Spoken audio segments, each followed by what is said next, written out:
Quand 3 milliards d'êtres humains se confinent, pour la planète et ses habitants, l'effet d'aubaine, c'est de respirer un air moins pollué. En 2019, une tache rouge écarlate recouvrait les villes de Paris, Madrid et Milan, entourées d'un large nuage orangé. En cette période de confinement, ces taches sont tout juste rosées et beaucoup plus petites. Si vous pensez que cette pandémie va changer quelque chose à nos émissions de gaz à effet de serre, désolé de vous l'apprendre, mais la réponse est simple. Non. Mesdames, Messieurs, bonjour. Aujourd'hui, 71e jour de confinement, ce lundi 25 mai au son de la vidéo. Bon, on va pas parler de ça. On est parti pour une capsule Covid numéro 2 sur les émissions de gaz à effet de serre. Bon, écoutez, je pense que vous le savez, vous l'avez déjà tous vu dans les journaux, dans les différents médias. Oui, les émissions de gaz à effet de serre durant le confinement ont baissé. On l'a vu clairement avec la Chine, qui ont été les premiers confinés, donc du coup les premiers concernés. Avant le confinement et pendant le confinement, avec une baisse drastique donc des gaz à effet de serre. Petit rappel pour les gaz à effet de serre, sur les cartes, parfois on verra du CO2, du N2O, du CH4. Donc c'est les fameux gaz à effet de serre, donc c'est différents gaz qui sont un facteur important dans le réchauffement climatique. Donc ils peuvent être naturels ou industriels, mais forcément les gaz qu'on parle sont principalement industriels. Si vous aimez les belles infographies, je vous invite à aller sur le site eeb.org, donc c'est le European Environmental Bureau, qui donc fait un bilan de toutes les fameuses émissions de gaz à effet de serre sur notamment donc, la Chine, donc Beijing en particulier, sur Shanghai, Hong Kong, Wuhan. Donc on voit les émissions de gaz à effet de serre, donc là on parle du NO2, de janvier jusqu'à avril. Donc avec le graphe de Carbon Brief, on peut voir les différentes pertes historiques des émissions de CO2.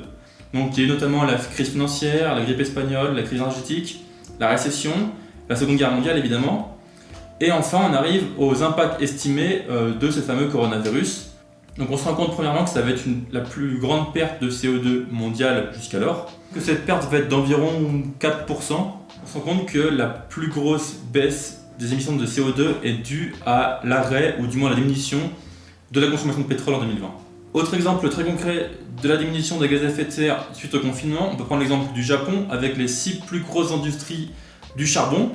Quel rapport entre charbon et gaz à effet de serre? Vous savez tous que le charbon c'est une industrie fossile qui par sa combustion dégage donc du CH4, de l'oxyde d'azote et du gaz carbonique. Donc c'est les fameux gaz à effet de serre. Ce graphique nous montre la consommation journalière des 6 plus grosses entreprises de charbon en Chine. Donc on se rend compte que durant le nouvel an chinois, chaque année il y a une baisse d'environ 10 jours, il y a une baisse de production et puis ça remonte au bout du 20e jour. Pour remettre dans le contexte, le nouvel an chinois c'est le 25 janvier 2020, année durant cette année. Le 25 janvier, nous en France, on est... Je tiens à rassurer les Français et à leur dire que le dispositif opérationnel de gestion du coronavirus est solide. Les mesures que nous avons prises ces dernières semaines sont efficaces. Le risque d'importation de cas depuis Wuhan est modéré. Il est maintenant pratiquement nul puisque la ville, vous le savez, est isolée. Alors qu'à cette date-là, vous savez très bien, les Chinois commencent le confinement, l'épidémie est à Wuhan, donc c'est le début de la crise. Assez facile à interpréter, pour l'année 2020, on se rend compte qu'après le nouvel an chinois, la consommation stagne. Point important et intéressant, on compte malgré tout que la consommation est de 40 000 tonnes journalières, ce qui est quand même pas rien. Donc la consommation et la production, elle est réduite, mais elle n'est pas annulée, elle n'est pas de zéro. Autre point important sur le graphique, on se rend compte que le suivi s'arrête au bout de 35 jours, et on se rend compte légèrement qu'au bout du 27e jour, il y a un début de reprise de consommation. Donc je vous laisse imaginer au bout de 40 jours ce que ça donne. Pour conclure cette partie, je vais lire un titre du Monde qui me paraît assez cohérent et qui dit « Coronavirus, l'épidémie provoque une baisse temporaire des émissions de CO2 ». Donc je pense que vraiment le mot important qu'il y a à retenir, c'est temporaire. On va donc maintenant parler de pourquoi on se fout le dos dans l'œil jusqu'au coude depuis le début. Donc, la question que tout est l'air et que se pose National Geographic, les émissions de carbone en chute libre, oui, mais pour combien de temps? Bon déjà je pense qu'il faut recontextualiser. Car avec le confinement, on a perdu toute notion de ce qui se passait avant. En fait, avant, c'était la crise. Crise. C'est la crise! Bon, globalement, on n'arrêtait pas de dire que c'était la crise de la biodiversité, que le niveau des océans montait, que c'était une crise sociale, économique et écologique. Depuis 3-4 ans, on dit toujours la même chose. 2017, puis 2018, puis 2019, puis 2020, année la plus chaude. Donc on peut le dire, c'était la merde. Donc ma question, elle est simple. Quelles seront les conséquences de la pandémie sur les émissions de gaz à effet de serre? Ça tombe bien parce qu'il y a un site qui s'est posé la même question que moi. Donc on reprend le site de Carbon Brief qui nous dit Analysis, what impact will the coronavirus pandemics have on atmospheric CO2? Méga accent. Dans l'article, il est dit nous évaluons que la baisse globale des émissions aura un impact notable sur la concentration atmosphérique de CO2. Donc bonne nouvelle. Cependant, nos résultats montrent que les concentrations annuelles moyennes de CO2 continueront d'augmenter cette année, même si les émissions diminuent.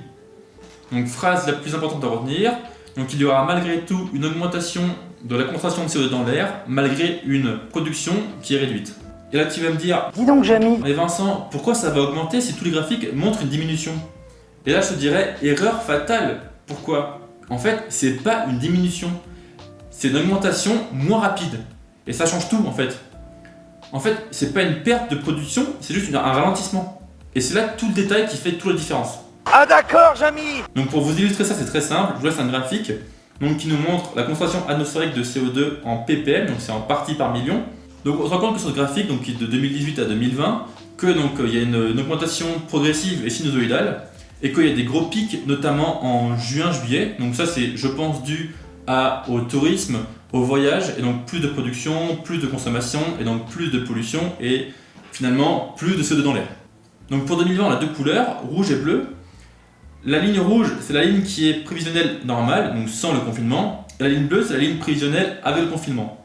Donc on se rend compte qu'il y a bien une diminution, mais en fait c'est pas vraiment une diminution, c'est comme on l'a vu, c'est une augmentation qui est moins rapide. Donc la courbe moyenne, on le voit, elle est de 408 en janvier 2018 plus ou moins, donc elle arrive à 412-413 en 2020. Donc là c'est l'exemple parfait qui montre une diminution de la concentration de CO2 par rapport aux objectifs prévus, mais une augmentation par rapport à 2019 et 2018. Point. On peut reprendre l'article du Carbon Brief qui nous dit « Cela signifie que les émissions mondiales sont plus faibles, mais qu'elles se poursuivent toujours à un rythme plus lent. Et donc du CO2 supplémentaire s'accumule encore dans l'atmosphère. » Encore une fois, je le répète, mais c'est une baisse temporaire. Temporaire. Bon, et après, qu'est-ce qui se passe? En fait, après, c'est maintenant. On se rend compte qu'au fur et à mesure, que toute la production qu'on a perdue hier, on la reprendra demain. En fait, tout ça, c'est juste une compensation. Tout ce qu'on a perdu, on va le rattraper. On va prendre l'exemple de Capital sur les ventes de Tesla explosent en Chine. On peut prendre l'exemple de notre ministre Bruno Le Maire. Combien allez-vous débloquer pour aider les entreprises françaises? Nous débloquerons ce qu'il faudra. C'est vrai? Nous avons déjà C'est pris vrai, un Bruno Le Maire? Bien sûr. Globalement, on a une croissance et un PIB à maintenir. Donc tout ce qu'on a perdu avant, on le rattrapera après. Pour terminer cette deuxième partie, on revient sur le site eeb.org, le European Environmental Bureau, avec les fameuses infographies en bleu. Donc on voit que ces cartes-là vont de janvier jusqu'à avril et qu'à partir de mars, en Chine, la production augmente et les gaz à effet de serre augmentent.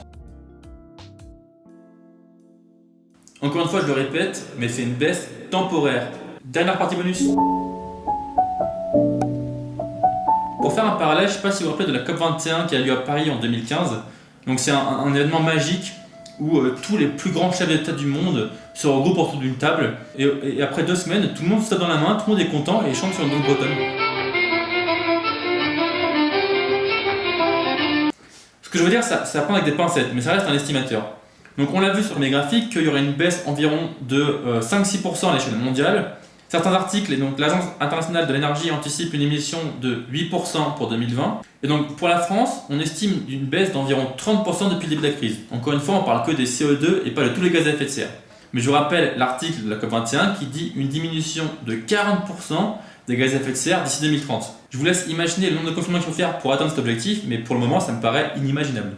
Petite vidéo des mois du futur juste pour vous informer que les émissions de gaz à effet de serre de moins 40% en prévisionnel par rapport à la COP21, c'est basé sur les années 90, alors que par rapport aux moins 30% de l'Agence internationale de l'énergie, on n'a pas de base de référence. Du coup, c'est peut-être des conneries ce que je dis, donc c'est vraiment à prendre avec des pincettes. Enfin voilà, j'espère que cette capsule Covid numéro 2 vous aura plu, je vous dis à la prochaine. Ciao.